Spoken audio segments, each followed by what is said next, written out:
It didn't happen like that. They've got it all wrong. Quite deliberately, if you ask me. That bloody Shakespeare made me look like a mere bit part, a strutting, fretting player. And don't talk to me about Stoppard. He couldn't even be bothered to include me at all. An act of calculated malice. He writes a whole play about those two non-entities, Rosencrantz and Guildenstern. But me, Osric, not a sausage. So I'm telling you, don't you believe a word they say. You remember how that bloody Shakespeare made it look? I don't even appear until the very last scene with old Hammy and his dim-witted chum. I speak one perfectly inoffensive line, and what thanks do I get? Clever Clogg's Hamlet only goes and insults me. He calls me a waterfly. Oh, ha, ha, ha. Very clever, very funny, very sophisticated. How long did it take you to come up with that one, smarty pants?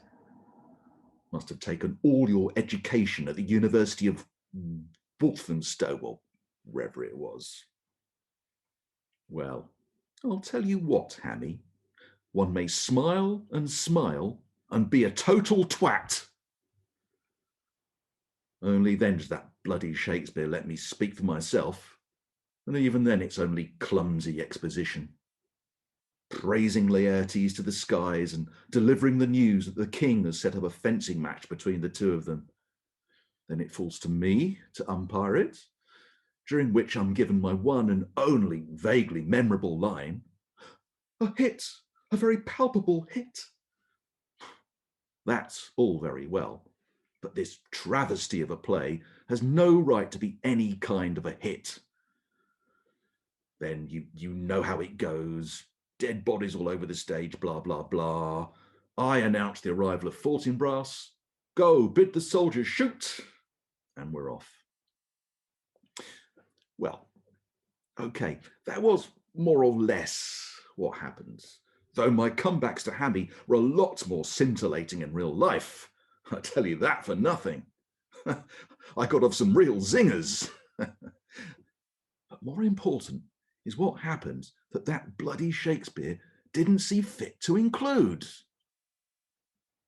You see, it was all me right from the start.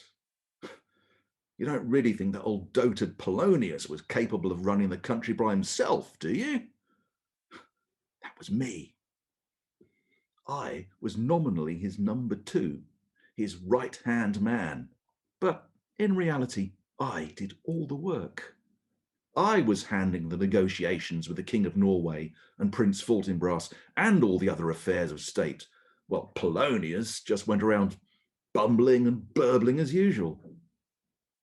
Denmark needed a firm hand on the tiller, and that was me. While he was giving long-winded advice to Laertes, I was actually getting the job done.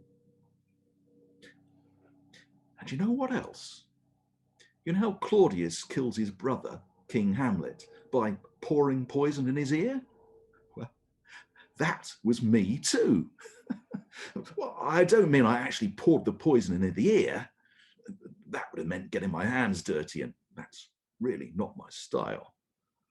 But for months beforehand, I'd been subtly hinting to Claudius how if only the king were out of the way, he could seize the throne. Everyone resents their more fortunate relations, don't they? Why should the big brother get all the power and all the acclaim? Didn't Claudius deserve it just as much? More, probably. He wasn't the one who'd stolen all the toy soldiers from his younger brother when they were boys, just because he was the prince and Claudius was simply a spare heir, was he? Wasn't it his natural right to have his fair shares of the inheritance? He didn't take much persuading. Of course, he didn't know he'd been persuaded. He thought it was all his own idea. I'd also noticed, well, Everyone did. You'd have to have had to be as self-obsessed as young Hammy himself not to have seen it. He really is a few bananas short of a bunch, isn't he? That Claudius and Queen Gertrude had a bit of a thing going.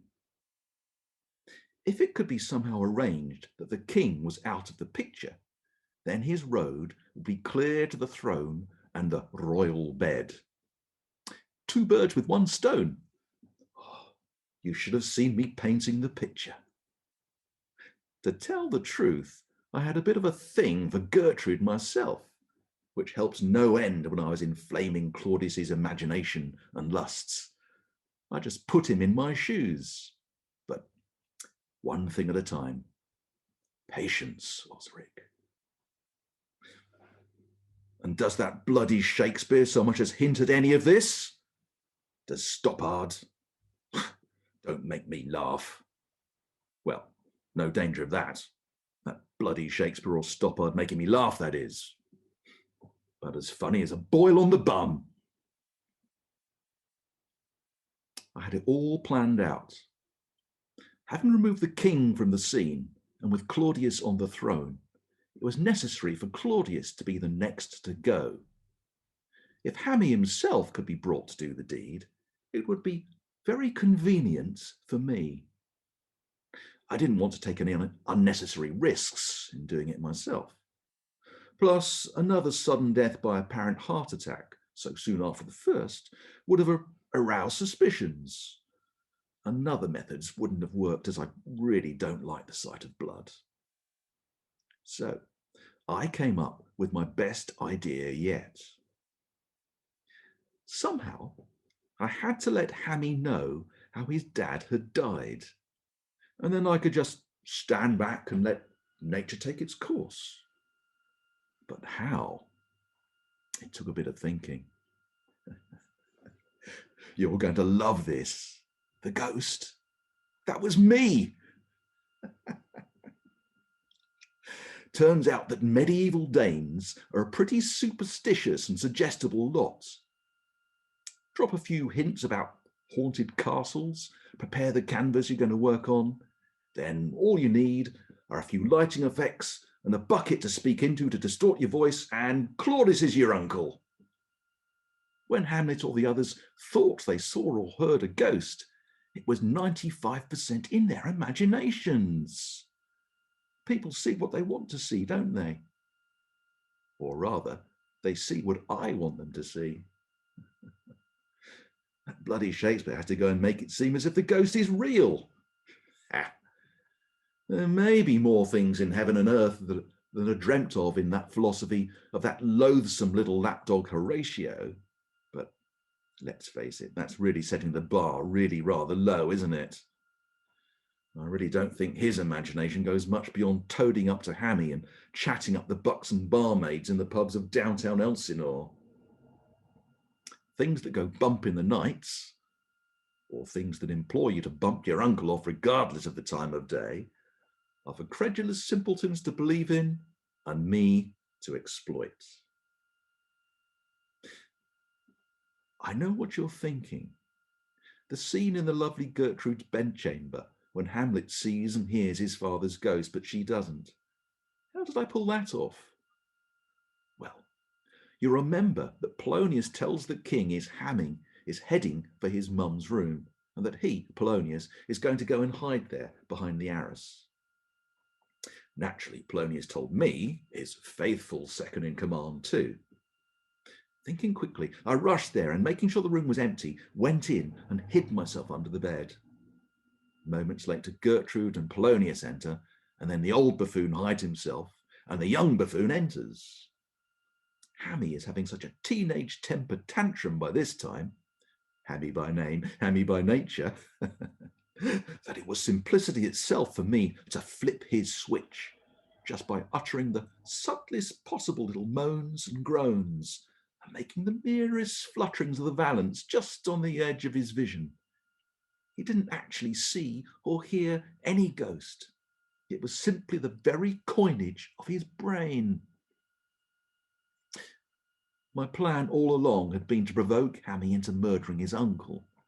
but I never dreamt that I'd have such a stroke of luck.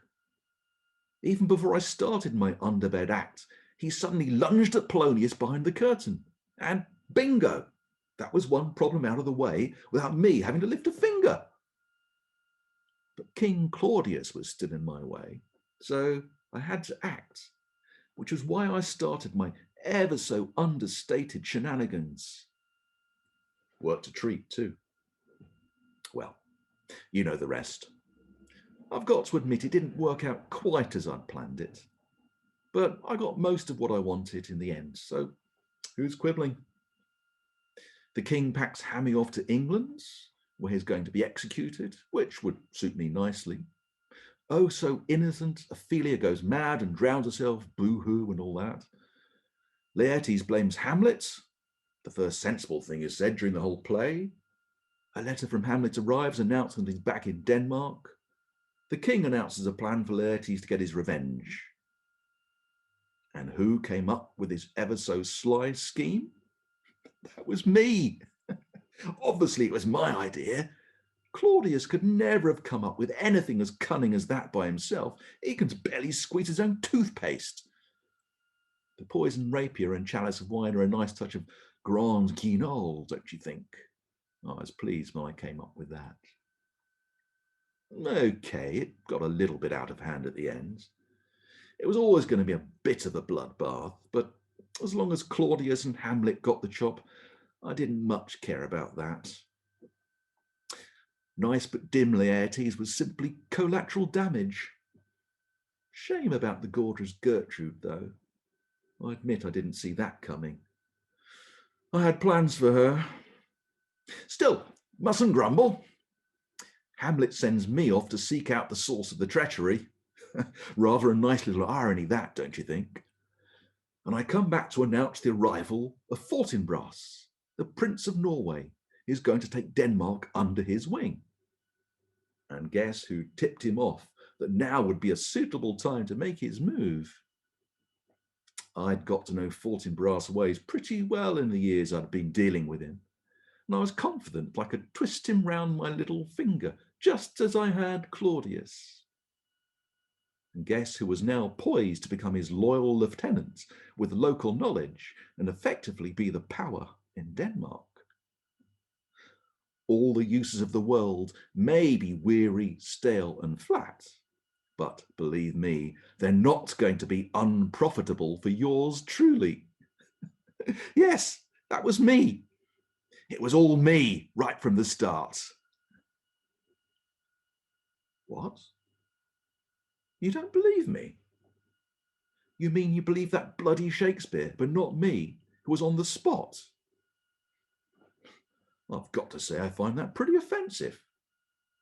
You mean you prefer the magic of theatre to the unvarnished truth? You've got a lot to learn about the difference between imagination and reality if you think that. The plain truth is, it was all me.